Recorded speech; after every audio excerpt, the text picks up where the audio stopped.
Alhamdulillahi Rabbil Alamin. Alhamdulillahilladzi arsala rasulahu bidinil haq. Asyhadu an la ilaha illallah wahdahu la syarikalah.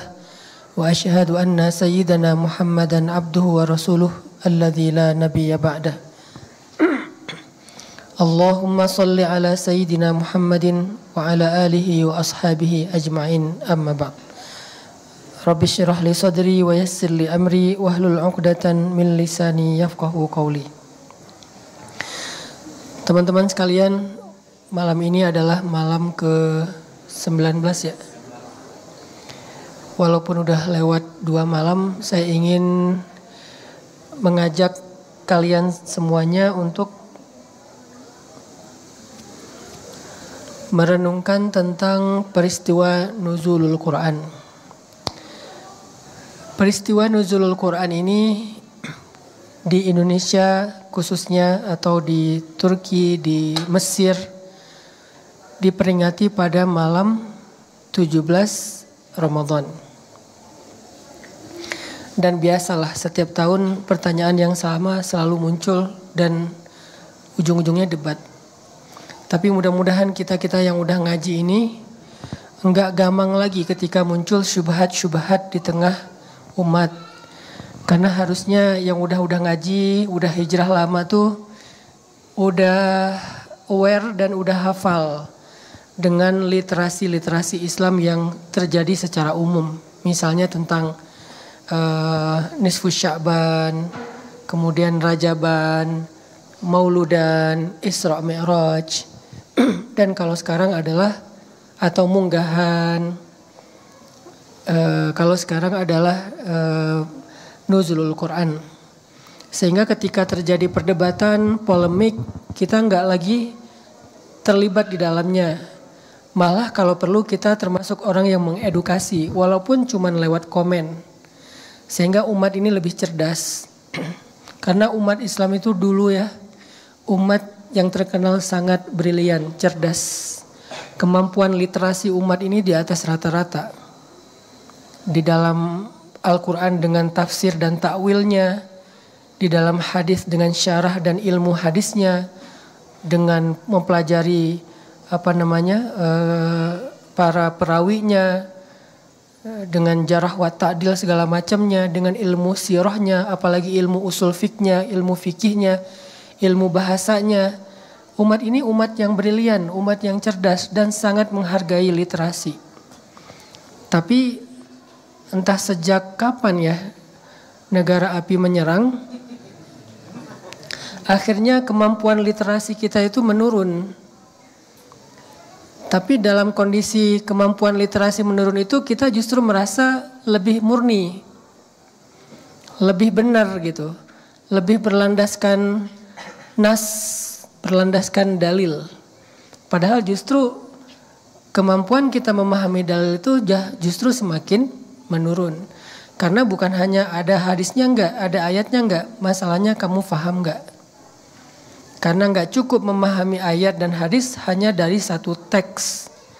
Ada ilmu-ilmu alat untuk memahaminya. Karena ayat dan hadis itu teks yang sangat istimewa. Jadi enggak bisa difahami hanya dengan kepolosan berpikir. Harus dengan pemikiran yang istimewa juga. Dengan ilmu alatnya, dengan perbandingan nasnya dari satu hadis dengan hadis yang lain, ayat dengan ayat yang lain, ayat dengan hadis, baru kita mengerti. Dan itu butuh guru, butuh ulama. Gak bisa kita skip peran ulama, seolah-olah kita benturkan ulama dengan ayat. Kalau yang penting bukan apa kata ulama, apa kata ayat. Padahal ulama lebih mengerti ayat daripada kita. Nah, berkaitan dengan nuzulul Quran, salah satu syubhat yang muncul itu adalah kenapa peringatan nuzul Quran itu dilakukan pada malam 17 Ramadan. Padahal yang kita tahu inna anzalnahu fi lailatul qadar. Pada malam Lailatul Qadar. Sedangkan Lailatul Qadar tidak terjadi sebelum malam 20 Ramadan. Dia adanya di malam-malam ganjil 10 malam terakhir Ramadan. Dari mana asal usul peringatan nuzul Quran pada malam 17 Ramadan? Para ulama menjelaskan Al-Quran itu turun dengan 2 metode atau dalam 2 fase. Yang pertama dia turun dengan metode sekaligus 30 juz 114 surat. Satu mushaf yang kita baca itu. Namanya turun secara jumlatan wahidah, secara sekaligus. Dari mana turunnya? Dari Lauhul Mahfuz ke Sama'id Dunya, langit dunia. Langit dunia itu nanti ada satu tempat mulia di sana, di mana Al-Quran disimpan, namanya Baitul Izzah. Jadi di langit itu ada yang namanya Lauhul Mahfuz, ada yang namanya Sidrah Al-Muntaha, ada yang namanya Baitul Ma'mur, ada yang namanya Sama'ud Dunya, langit dunia, ada yang namanya Baitul Izzah. Ada banyak tempat-tempat keren di langit itu. Atau di dimensi yang berbeda. Karena kalau kita bilang di langit aja, kesannya di dimensi kita. Tapi di dimensi yang berbeda. Ada banyak tempat-tempat keren yang di luar kemampuan manusia untuk bisa melihat atau merasakannya. Satu-satunya manusia yang kesana dalam keadaan hidup, bukan satu-satunya, manusia yang kesana dalam keadaan hidup itu cuma 2. Nabi Muhammad sama Nabi Idris. Yang lain semuanya kesana setelah wafat. Alam roh lah, udah beda dimensi lah. Kalau masih di dimensi kita ini ya nggak bisa kesana. Nabi Muhammad dengan Isra dan Mi'rajnya, Nabi Idris dengan warafa'nahu makanan aliyya, kami angkat dia ke tempat yang tinggi, yaitu langit pertama. Nah, turunnya Al-Quran sekaligus dari Lauhul Mahfuz. Apa itu Lauhul Mahfuz? Lauhul Mahfuz itu adalah lembaran atau perpustakaan yang sangat agung di langit, atau pokoknya di tempat yang tinggi. Di dalamnya ada ilmu Allah yang ditulis oleh Al-Qalam. Di dalamnya ada kitab induk takdir. Dan di dalamnya juga ada Al-Quran setelah kitab-kitab suci yang lain sebelumnya. Jadi dia kayak perpustakaan besar di langit. Dan salah satu di antara kitab yang ada di sana itu adalah kitab induk namanya. Yamhullahu ma yasha'u wa yuthbit wa indahu ummul kitab. Ummul kitab artinya kitab induk, artinya kitab takdir. Takdir semesta, takdir kita. Jadi kalau kalian penasaran siapa jodoh kalian, cari di situ. Di dalam ummul kitab ada namanya di situ. Si Eta. Oh itu tetangga saya gitu. Oh itu sepupu saya. Oh siapa ya? Gak kenal. Udah dicatat. Berapa lama? Sebagian ulama mengatakan 50.000 tahun sebelum Allah menciptakan semesta. Jadi yang namanya jodoh kalian, kan saya udah ya. Yang namanya jodoh kalian itu tuh udah ada namanya di sana bahkan sebelum kalian lahir. Sehingga nggak perlu khawatir, penasaran boleh, khawatir jangan. Kenapa nggak perlu khawatir? Ma asabahu lam yakun liyukhti'ah wa ma akhta'ahu lam yakun liyusibah. Apa yang Allah tetapkan menimpanya atau menimpamu nggak akan meleset darimu. Apa yang Allah tetapkan meleset darimu tidak akan menimpamu. Apa yang Allah tetapkan jadi jodohmu nggak akan jadi jodoh orang lain. Tenang aja, nggak akan ketukar. Apa yang Allah tetapkan jadi jodoh orang lain nggak bakal jadi jodoh kamu walaupun kamu doanya maksa. Ya Allah, seandainya dia jodohku mudahkanlah. Seandainya dia jodoh orang lain jadikanlah aku orang lain itu. Walaupun doanya maksa nggak bisa karena udah rufi'atil aqlam wa juffatis suhuf. Karena pena sudah diangkat, kertas sudah kering, nggak akan berubah. Terus yang yamhullahu ma yasha'u wa yuthbit, Allah menghapus apa yang Dia kehendaki dan menetapkan. Artinya ada yang berubah itu apa? Takdir-takdir mubram itu apa? Keadaannya, bukan orangnya. Orangnya nggak berubah, keadaannya berubah. Kalau kalian menempuh jalan yang baik, keadaannya jadi baik. Kalau kalian menempuh jalannya buruk, keadaannya jadi buruk. Disitulah bagian kita, pilihan kita. Wahadainahun najdain. Inna hadainahus sabil imma syakiran wa imma kafura. Nah, di Lauhul Mahfuz itu selain ada Ummul Kitab, ada juga Al-Quran atau Az-Zikr. Maka model atau metode pertama turunnya Al-Quran itu adalah ketika Az-Zikr diturunkan dari Lauhul Mahfuz ke Baitul Izzah atau langit dunia. Kapan itu terjadi? Fi Lailatul Qadar. Pada malam Lailatul Qadar.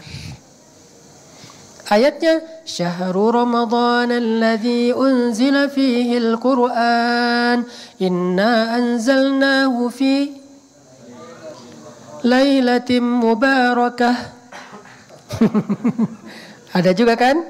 Sama inna anzalnahu fi lailatul qadar. Ada beberapa ayat. Nah, dalil-dalil ini adalah dalil tentang proses turunnya Al-Quran jumlatan wahidah secara sekaligus dari Lauhil Mahfuz ke Sama'id Dunya atau Baitul Izzah. Arti Baitul Izzah rumah yang agung, yang mulia, kayak masjid yang ada di langit pertama. Kalau masjid yang ada di langit ketujuh namanya Baitul Ma'mur, tempatnya Nabi Ibrahim. Itu turun Al-Quran dengan model pertama. Sedangkan yang kedua, dari Baitul Izzah turun kepada Rasulullah SAW itu turunnya secara berangsur-angsur. Pertama kali dia turun pada malam 17 Ramadan.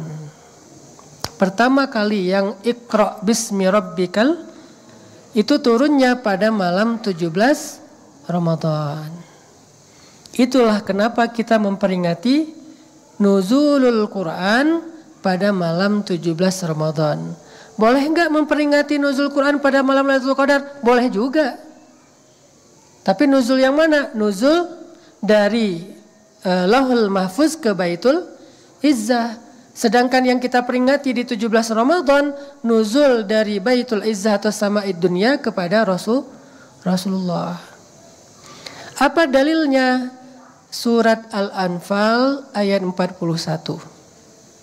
Itu dalilnya. Allah Subhanahu wa taala berfirman, "In kuntum amantum billahi wa ma anzalna ala 'abdina yaumal furqan yaumal taqal jam'an." Kalau kalian beriman kepada Allah dan kepada apa yang kami turunkan kepada hamba kami yaitu Rasulullah, kapan? Yaumal furqan, yaumal taqal jam'an, hari furqan, hari ketemu dua pasukan. Apa itu? Hari perang Badar. Perang Badar terjadi pada tanggal 17 Ramadan. Gitu cara kita memahami literasi Islam. Nggak bisa asal baca teks. Karena Al-Quran itu bahasanya kode-kode.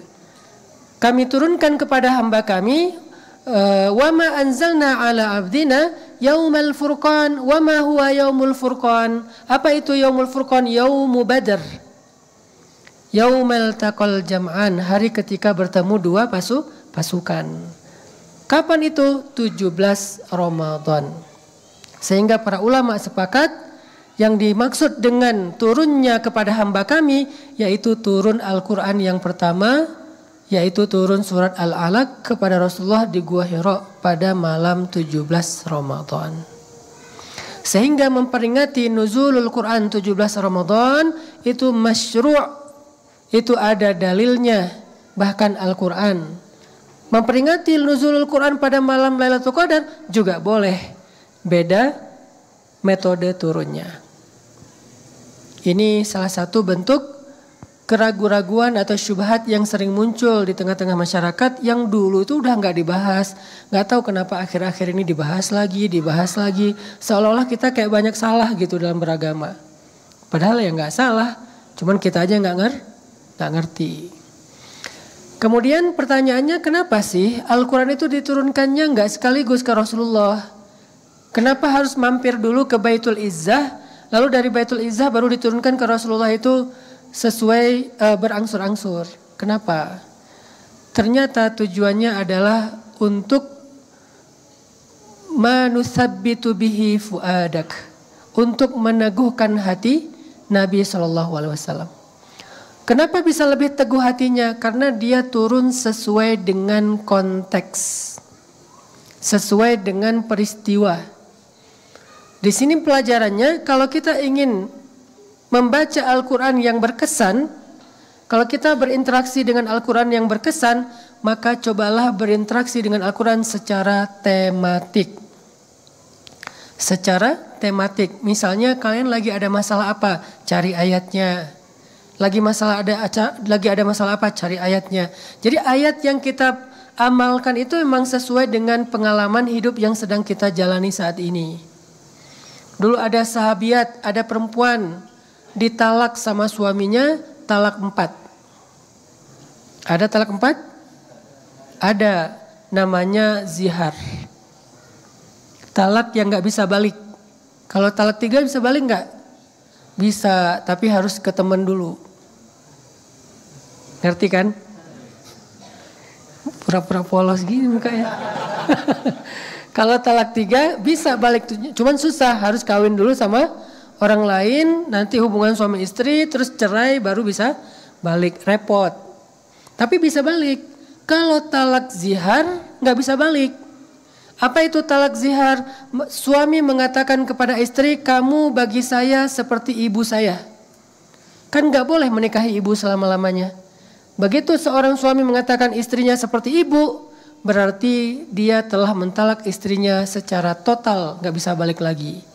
Dan ini budaya jahiliyah, bukan budaya Islam. Dalam Islam melakukan ini dosa besar. Tapi kalau bilang ke istri, kamu tuh mirip banget sama ibu aku, itu jatuh zihar gak Ustadz? Enggak, itu gak jatuh zihar. Nanti kalau gitu banyak yang diam-diam, kayaknya kena zihar deh. Ya udahlah. Enggak boleh gitu. Itu enggak jatuh zihar. Yang jatuh zihar itu emang diniatkan untuk mentalak, cuman bahasanya bahasa zihar. Dengan seolah-olah istrinya itu haram bagi dia selama-lamanya, seperti ibu haram bagi seorang anak selama-lamanya. Nama perempuan ini Khawlah bintu Sa'labah. Datanglah dia kepada Rasulullah, ya Rasulullah, tujadiluka, minta fatwa kepada Rasulullah, ya Rasulullah, dia nikahi saya ketika saya perawan, saya berikan untuk dia banyak anak. Setelah saya tua dia menceraikan saya dengan kata-kata zihar, dan saya tidak rela meninggalkannya ya Rasul. Apa yang harus saya lakukan? Karena zihar ini adalah budaya Arab jahiliyah. Dan dalam Islam waktu itu belum ada namanya fiqhul zihar. Akhirnya Nabi hanya mengatakan, wahai Khawlah, kamu telah jatuh talak dengan suamimu, bersabarlah, pulanglah, gak ada jalan kembali antara kamu dengan suamimu. Karena tidak ada fikihnya waktu itu. Lalu ketika Khawlah pulang dalam keadaan menangis, dalam keadaan sedih, sangat marah, sangat terluka, di tengah jalan Khawlah perjalanan pulang, malaikat Jibril turun. Lalu Rasulullah SAW disampaikan wahyu oleh Allah melalui malaikat Jibril. Qad sami'allahu qawlan lati tujadiluka fi zawjiha wa tashtaki ila Allah wallahu yasma'u tahawurakuma. Allah mendengar ucapan seorang perempuan yang meminta fatwa kepadamu. Kenapa pakai tujadiluka? Karena minta fatwanya tuh agak maksa. Ya Rasulullah gak bisa balik. Gak bisa Khawlah. Tapi kan gak bisa Khawlah. Tapi kan gak bisa Khawlah. Jadi agak kayak debat tapi bukan debat yang debat kusir ya. Debat dalam arti kayak sangat berharap ada jalan gitu bisa balik kepada Rasulullah. Wa tashtaki ilallah. Tapi dia curhat ke Allah. Ke siapa Khawlah curhat? Ke Allah. Ke siapa kita curhat? Ke netizen. Itulah bedanya kita sama Khawlah. Awas yang suka curhat di status WA. Beberapa orang pernah saya baca curhatnya di status WA. Yang ke save sama saya ya. Wah lagi ini nih, lagi masalah nih. Wah ini. Jangan curhat di status WA, nggak akan ada solusi. Karena di dalam surat ini Allah ngajarin ternyata Khawlah itu dapat solusi gara-gara curhatnya kepada Allah. Bukan kepada manusia, kepada Rasul nggak curhat, cuman mujadalah. Minta pertimbangan gimana caranya bisa balik. Tapi kalau mengadukan perihalnya hanya kepada Allah. Keluh kesahnya, huzninya, kesedihannya hanya kepada Allah. Wa tashtaki ilallah wallahu yasma'u tahawurakuma. Allah mendengar hiwar atau diskusi di antara kamu berdua. Lalu ayat-ayat setelahnya isinya Allah marahin suami Khawlah. Akhirnya Rasulullah minta ke sahabat, cari Khawlah, panggil Khawlah. Akhirnya Khawlah dipanggil. Suaminya dipanggil, dibacakan ayatnya, suaminya dimarahin sama Allah, dimarahin sama Rasulullah, disuruh untuk bayar kifarat dari ziharnya. Disitulah muncul fikih zihar dalam Islam setelah ada kasus Khawlah. Ini cara Al-Quran diturunkan sesuai dengan konteks, tema, ada masalah supaya lebih berkesan di hati Nabi dan orang-orang yang beriman. Kemudian juga ada kasus ayat tentang tayamum. Kapan turunnya ayat tayamum? Gara-gara Sayyidah Aisyah kehilangan kalung. Itu masih rangkaian peristiwa yang fitnah hadisul ifki itu berita hoax ya. Dalam perjalanan Sayyidah Aisyah pergi ke tempat ke belakang, jatuh kalung pemberian ibunya. Terus bilang ke Rasulullah, ya Rasulullah kalung pemberian ibu aku jatuh. Ya udah yuk kita cari, dicarilah sama Nabi, dicari sama sahabat. Karena lama nyari sampai menjelang malam baru ketemu. Udah kagok mau lanjutin perjalanan, ya udahlah bermalam di situ. Padahal tempat itu nggak ada air yang cukup. Setelah bermalam di situ, besok subuh para sahabat banyak yang kehabisan air, nggak bisa wudu, belum ada fikih tayamum, baru ada fikih wudu. Akhirnya pada ngomongin Aisyah, nih gara-gara Aisyah nih kita nggak bisa sholat nih. Repotin aja sih, semuanya ngomongin Aisyah. Akhirnya turun ayat tentang tayamum. Kalau kalian tidak mendapatkan air, maka basuhlah wajah kalian, tangan kalian dengan debu yang bersih yang disebut dengan tayamum. Setelah turun ayat tayamum sebagai rukhsah dalam fikih, akhirnya semua sahabat malah memuji-muji Aisyah. Alhamdulillah, Masya Allah, gara-gara Aisyah kita dapat keringanan dalam bersuci. Ini keberkahan Sayyidah Aisyah. Jadi uzurnya Aisyah jadi ayat. Uzur kita gak jadi apa-apa ya. Saking gak kerennya kalau kita ada uzur. Malah ditolak uzurnya. Apa sih kamu? Gak ada. Kalau kita, kalau Sayyidah Aisyah dikasih keringanan saking mulianya Sayyidah Aisyah. Akhirnya turun ayat tayamum, turun ayat larangan mengharamkan madu, turun ayat ini, turun ayat itu, banyak turun ayat tentang bagaimana cara kita menyikapi berita gosip. Wa tahsabunahu hayyinan wa huwa indallahi azim. Jangan ngeremehin gosip. Jangan remehin gibah klub ya. Kenapa? Karena gibah dan gosip itu di sisi Allah azim, dosa besar. Idh talaqawnahu bi'alsinatikum. Ketika kalian menyebarkan berita bohong itu dari mulut ke mulut. Akhirnya muncul lagi ayat tentang bagaimana menyikapi berita bohong, berita hoax. Karena saya juga sering masih terjebak. Karena saya nggak menjalankan fikih literasi. Kalau saya baca menonton satu berita di TikTok, kecelakaan atau apa, kan captionnya suka nggak jelas ya. Maka saya cari beritanya di komen. Sama kan? Cari di komen. Oh di sini, oh korbannya sekian gitu kan. Itu berarti kita tidak bertanggung jawab dalam membaca berita. Karena kan komen itu sama dengan cenah. Cenah ini kan gaib ya. Nah ini kan nahu kan. Nahu, huwa itu kan gak jelas siapa gitu. Cenah, bukan cenak. Kalau cenak anta, kalau cenahu huwa atau nggak jelas siapa gitu. Namanya cenah. Bahasa Jawanya jarene. Bahasa Arabnya qila wa qala. Kata Nabi hati-hati dengan qila wa qala, hati-hati dengan qila wa qala, hati-hati dengan cenah. Nggak boleh cenah. Cenah gitu. Kalau bukan hal yang bahaya nggak apa-apa. Tapi kalau yang berita-berita yang bisa menimbulkan fitnah, nggak boleh kita menyimpulkan dari cenah. Cek saha cenah. Gitu.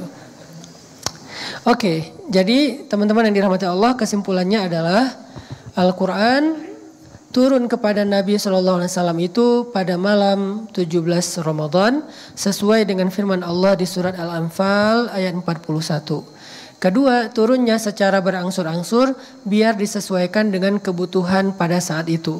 Maka pelajarannya buat kita, tujuan kita membaca Al-Quran itu bukan sekedar dapat pahala.